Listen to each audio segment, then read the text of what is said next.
faculty, parents, undergraduates, and old people who just come to these things. Good morning and congratulations to the Dartmouth class of 2011.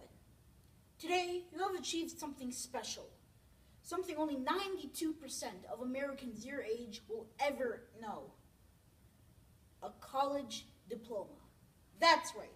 With your college diploma, you now have a crushing advantage over 8% of the workforce. I'm talking about dropout losers like Bill Gates, Steve Jobs, and Mark Zuckerberg.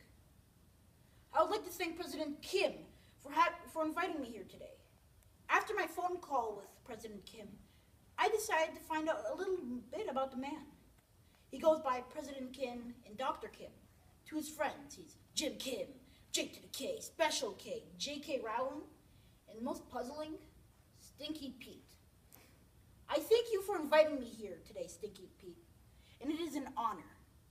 This is a wonderful occasion, and it is great to be here in New Hampshire, where I am getting an honorary degree and all the legal fireworks I can fit into the back of my trunk. Today, I take my task very seriously. I've done my research. The college was named after the second Earl of Dartmouth, a good friend of the third Earl of UC Santa Cruz, and Duke of the Barbizon School of Beauty. Your school motto is Vox Clementis and Deserto, which means voice crying out in the wilderness. This is easily the most pathetic school motto I have ever heard. Apparently just nearly beat out silently weeping in thick shrub. I cannot remember hearing anything so sad. Dartmouth, you have an inferiority complex, and you should not. You have graduated more great fictitious Americans than any other college. Meredith Grey of Grey's Anatomy, Pete Campbell from Mad Men, Michael Corleone from The Godfather. In fact, I look forward to next year's valedictorian speech given by your esteemed classmate, Count Chocula. Now, I know what you're going to say, Dartmouth. You're going to say, well, we've got Dr. Seuss. Well, guess what? We're all tired of hearing about Dr. Seuss. Face it, the man rhymed snasuzel with fafuzel. In the literary community, that's called cheating. Dartmouth, you must stand tall. Raise your heads and feel proud.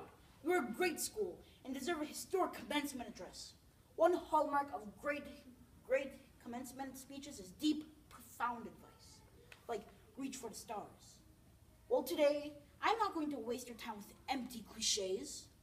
Instead, I'm going to give you real, practical advice that you will need to know if you're going to survive the next few years. First, adult acne lasts longer than you think. I almost canceled 2 days ago because I had a zit on my eye. Guys, this is important. You cannot iron a shirt while wearing it. Here's another one. If you live on ramen noodles for too long, you lose all the feelings in your hands.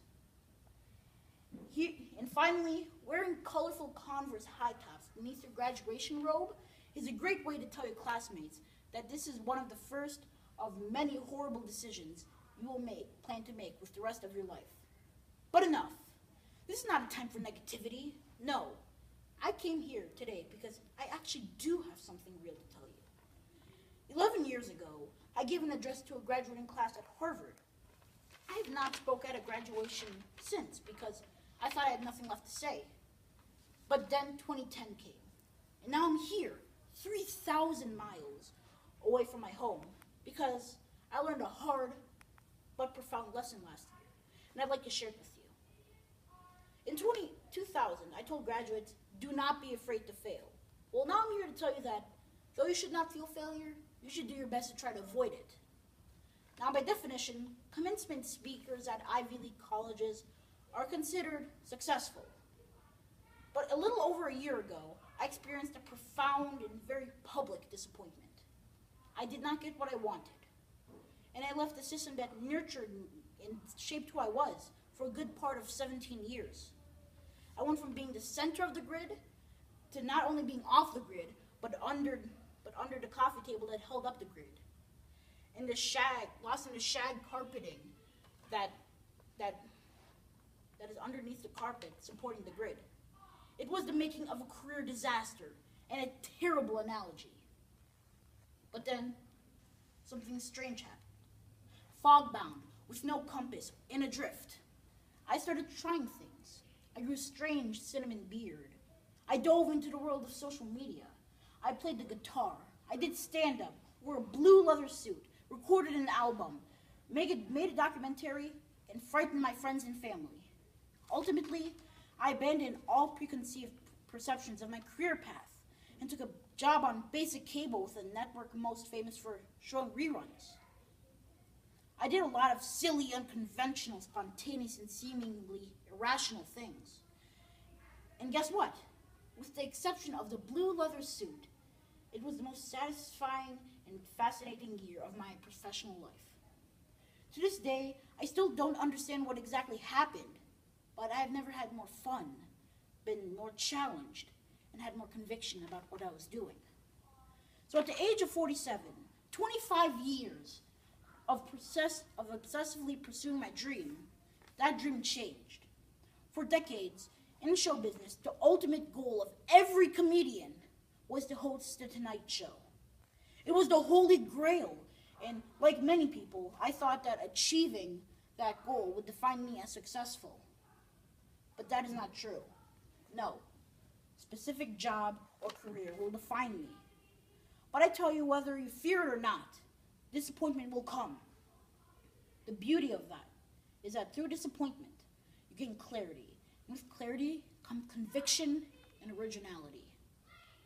Many of you are getting your diploma at this Ivy League school because you have committed yourself to a dream and worked hard to achieve it. There's no greater cliche in a commencement address than follow your dreams. Well, I'm here to tell you that whatever you think that your dream is now, it will probably change. And that's okay. I've told you many things today. Most of it foolish, but some of it true. I'd like to end my address by breaking a taboo and quoting myself from 17 years ago. At the end of my final program with NBC, just before signing off, I said, work hard, be kind, and amazing things will happen. Today, receiving this honor and speaking before the Dartmouth class of 2011, I've never believed that more. Thank you very much, and congratulations.